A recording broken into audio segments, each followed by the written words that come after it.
गभाना में अपने काफिले पर हमले के बाद सपा सांसद रामजीलाल सुमन ने सरकार पर बड़ा आरोप लगाया है।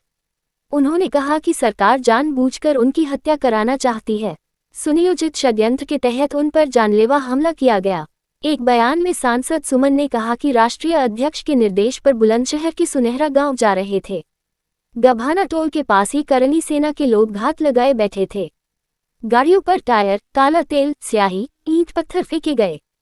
कई गाड़ियां क्षतिग्रस्त हुईं। ये जानलेवा हमला था। ऐसा लगता है कि सरकार जानबूझकर उनकी हत्या कराना चाहती है। सुमन ने कहा कि 3 दिन पहले तय था कि उन्हें बुलंदशहर जाना है।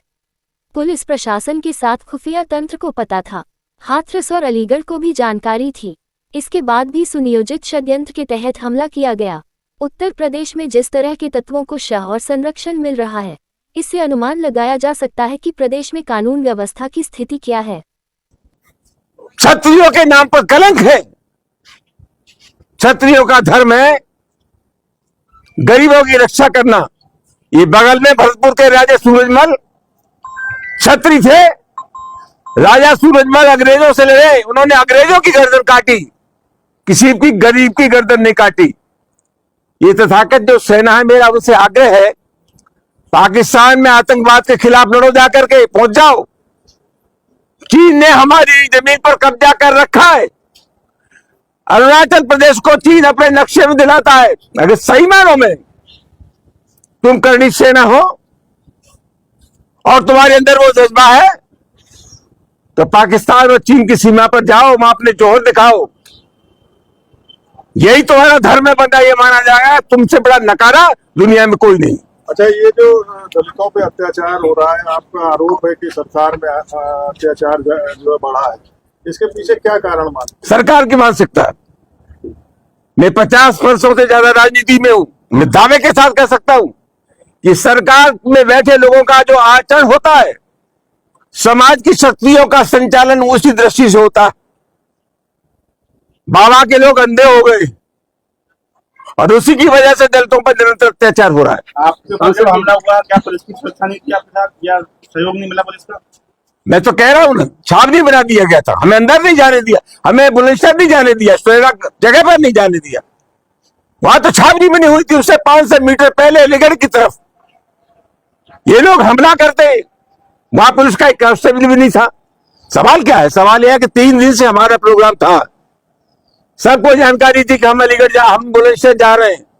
खुफिया तंत्र था, जो वातावरण बना हुआ उसके बारे में जानकारी थी। किस प्रकार के तत्व सक्रिय है उसको प्रशासन जानता था। इसके बाद ये घटना हुई, इसका सीधा मतलब है कि साजिश में राज्य सरकार शामिल है।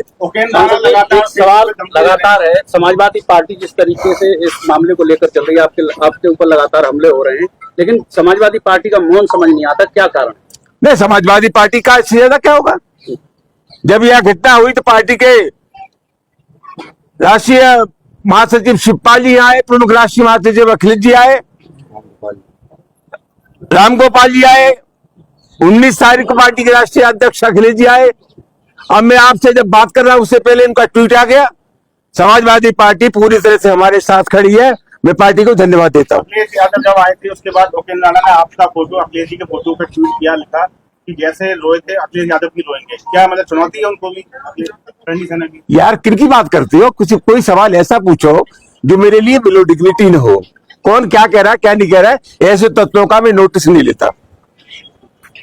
क्या आप अपना यूनानी आयुर्वेदिक हर्बल ब्रांड शुरू करना चाहते हैं, लेकिन मैन्युफैक्चरिंग की सुविधा नहीं है? अस्बा लाइफ केयर प्राइवेट लिमिटेड आपके सपनों को हकीकत में बदलने के लिए तैयार है। हम लाते हैं उच्च गुणवत्ता वाले यूनानी आयुर्वेदिक और हर्बल प्रोडक्ट्स, जैसे माजून tablets, capsule, syrup, face wash, shampoo, toothpaste और कई अन्य उत्पाद। हमारी अत्याधुनिक मैन्युफैक्चरिंग यूनिट में बेहतरीन मशीनरी और गुणवत्ता परीक्षण लैब्स हैं, जो आपके उत्पाद को हर मानक पर खरा उतारते हैं। हम सिर्फ उत्पाद निर्माण नहीं करते, बल्कि आपके ब्रांड के लिए सही पैकेजिंग और गुणवत्ता निश्चित करते हैं। अब अस्बा लाइफ केयर के साथ आप अपना ब्रांड ऊंचाइयों तक ले जा सकते हैं। संपर्क करें 9458039611 या 8171161766 पर। Website www.asbalifecareprivate